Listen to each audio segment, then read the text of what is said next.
balance hídrico propiamente en las personas. Y hay dos tipos de agua: libre y constitucional, la otra que está propiamente relacionada con el agua celular, ¿no? El balance hídrico, fíjense, depende entre la diferencia de ingresos y egresos, ¿ya? En los ingresos, ¿qué consideramos? Bebida, alimentos que siempre tienen, aunque sean alimentos sólidos, agua, el agua de oxidación metabólica que ya les expliqué. Y el balance hídrico, ¿cuánto debe de ser? Normalmente una persona debería ser neutro, ¿cierto? O sea, ni más ni menos, porque debe ser acorde a ¿qué? A la diuresis, que fíjense cómo se aproxima en 1,5 litros, el volumen de agua en las heces 200 y por pérdida de piel y pulmones 900. Muy bien. Existe también la distribución de agua en los tejidos por la presión de filtración capilar, que también respeta o también fue descrita por Starling. Entonces fíjense, acá tenemos una arteriola y una vélula. ¿Qué es lo que se va a favorecer inicialmente acá? ¿La filtración o la filtración o la reabsorción? Desde la arteriola hacia los tejidos. La arteriola, ¿qué tiene que hacer? Entregar, ¿cierto? Nutrientes, oxígeno. ¿Qué es lo que va a predominar? ¿La filtración o la reabsorción? La filtración, ¿cierto? En cambio acá, ahí sí, ¿qué cosa va a predominar? Acá ya propiamente hacia las vénulas, ¿qué es lo que va a predominar? La reabsorción, ¿cierto? La eliminación, CO2, sustancias de desecho, etc. Entonces, ese equilibrio de presión de filtración capilar está relacionado por Starling también, en la cual dependerá tanto de la presión hidrostática como de la presión oncótica, ¿ya? Entonces, si bien nosotros hablamos de la presión hidrostática y oncótica tanto a nivel del intravascular como del intersticio, simplemente la forma de entenderlo fácilmente es la diferencia entre ambas. En un inicio basta con interpretarlo así: hidrostática versus la presión oncótica, ¿no? Si la presión hidrostática en el capilar es mayor, ¿qué es lo que va a predominar? La filtración, como estamos viendo acá, aumenta propiamente la positividad, presión positiva. En cambio, a nivel de las vénulas, ¿cierto? Del capilar, entre el capilar y la vénula, lo que va a predominar, ¿qué cosa es? La reabsorción con una presión negativa. Eso favorece la eliminación de sustancias de desecho, por ejemplo. En las arteriolas, evidentemente, todavía tiene que haber una presión hidrostática mayor derivada de la presión arterial sistémica. Muy bien, hablemos de los electrolitos. A ver, la distribución de los elementos a nivel corporal. Fíjense, esto ya lo saben, ¿qué cosa es esto? El CHON, ¿cierto? La constitución orgánica del 98% del organismo. Fíjense que luego le sigue el calcio, el fósforo, el cloro, y ahí luego tenemos los electrolitos que predominan tanto en el extra como en el intracelular, o sea, sodio y potasio. Fíjense, ¿cuál es el principal catión del extracelular? Es el sodio, y del intracelular es el potasio. ¿Quién es el principal determinante de la osmolaridad en el extracelular? Sodio. ¿Y el del intracelular? Potasio. Ahora hablemos de los aniones. ¿Cuáles son los aniones más abundantes en la sangre, en el plasma? Es el cloro, y luego le sigue el carbonato. ¿Y del intracelular? Es el...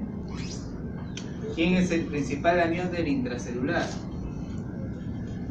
El fósforo, ¿ya? Lo cual nos debe sorprenderles, porque ¿qué produce nuevamente una célula? ATP, ¿no? ¿Y qué utiliza? Fósforo. Muy bien, acá está la distribución de sodio en el extracelular, 140, y fíjense que en la célula, más bien en el intracelular, es pobre, a diferencia del potasio, donde se invierte más bien esto y predomina a nivel del intracelular. En cambio, el cloro y bicarbonato, fíjense cómo predomina en el extracelular, y el fosfato predomina en el intracelular. Muy bien, ¿a qué se debe de que haya más sodio en el extra y más potasio en el intracelular? ¿A qué se debe? La gradiente. A la gradiente, no. Sodio y potasio, ¿no? A la gradiente, si fuera por la gradiente, ¿dónde hay mayor gradiente de sodio? ¿Dónde hay más sodio? ¿En el extra o en el intra? En el extra, ¿no? Entonces, a favor del gradiente, ¿hacia dónde va? Hacia el intra.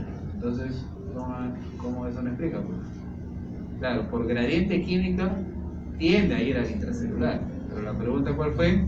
¿A qué se debe que sea más sodio en el extracelular y más potasio en el intracelular? ¿Cuál es la respuesta? Por La bomba, Sodio. 3 sodio, 2 potasio, TPasa, que se encuentra en todas las células del organismo, ¿no? ¿Qué es lo que están haciendo? Fíjense, elimina 3 sodio e ingresa 2 Potasio. potasio. En cambio acá por gradiente químico se ingresa el sodio, o más bien el potasio sale de la célula. Ok, esto de acá es la fórmula que me permite calcular la osmolaridad. Entonces si hablamos del sodio, fíjense, es importante porque 2 veces sodio prácticamente me da la osmolaridad total. ¿Ya? ¿Cuánto tengo de sodio normalmente en sangre? 140 miliequivalentes. 2 por 140, 280. ¿Y cuánto es la osmolaridad de la sangre? Va de 280 hasta 300. O sea, en realidad el sodio casi explica toda la osmolaridad, ¿ya? Y la participación de la glucosa y la urea es mucho menor, ¿no? Sumado entre ambos solamente me aporta 10 miliequivalentes más. Algunos conceptos, por ejemplo, ¿qué cosa? Es ósmosis, es el movimiento pasivo del agua desde una membrana semipermeable, desde una solución de menor a mayor concentración. Presión osmótica, la presión ejercida por los solutos. Osmolaridad, número de osmoles por litro de solución, y osmolaridad por kilo de solución. Y tonicidad describe la presión osmótica de una solución en relación al plasma. O sea, ¿qué significa? Si yo digo que es isotónico, ¿qué significa? Que la presión osmótica es similar a 280 a 300 miliosmoles por litro. Si digo que es hipotónica, ¿qué significa? Que su presión osmótica es menos que la del plasma, o sea, es menos de 280. Si digo que es hipertónica, necesariamente tiene que ser más de 300. Por eso no se olviden cuánto es la osmolaridad normal. Eso ya se supone que lo saben. ¿Cuánto es? 280 a 300. ¿Ya? O sea, 290 más menos 10. ¿Ok? Esa es la osmolaridad normal. Y tonicidad o osmolaridad efectivo es el número de partículas que sí promueven cambios en el volumen celular. Ustedes recuerdan su primera práctica que hicieron en fisiología, test de fragilidad osmótica. ¿Recuerdan? ¿Qué hacían ahí? Ponían 2 gotitas de sangre en cada tubo de ensayo, ¿cierto? Y les ponían a diferentes soluciones que ustedes habían preparado. ¿Qué tenían en común? Que todas eran hipotónicas, excepto uno que era isotónico, ¿cierto? ¿Qué pasaba cuando exponían a un medio hipotónico?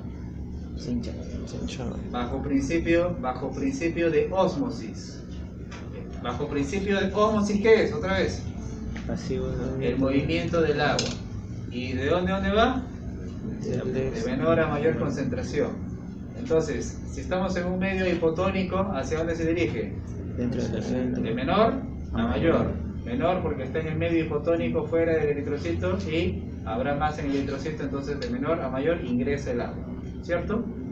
Entonces, en un medio hipotónico, lo que se está produciendo en este caso, como vieron en su práctica, es un edema del eritrocito y finalmente se lisaba, ¿cierto? Por eso veían ahí el pigmento liberado post-lisis. En cambio, si está en un medio hipertónico, el agua se desplaza por ósmosis del eritrocito hacia afuera, ¿ya? Entonces, para poder explicar esto, ¿qué tienen que saber? 1. ¿Qué es tonicidad? ¿Qué es tonicidad? La presión osmótica de una solución en comparación al plasma. ¿Cuánto es el plasma? Ya, díganme, por ejemplo, 300 ya, ¿ok?